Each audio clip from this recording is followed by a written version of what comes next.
уважать всякого человека. Надо уважать всякого человека, какой бы он ни был жалкий, смешной. Надо помнить, что во всяком человеке живет тот же дух, какой и в нас. Даже тогда, когда человек отвратителен и душой, и телом, надо думать так. Да, на свете должны быть и такие уроды, и надо терпеть их.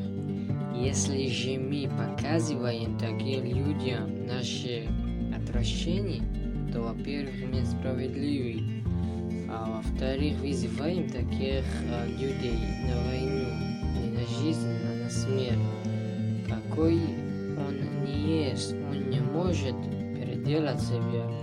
Что же ему делать? Как только бороться с нами, как с врагом?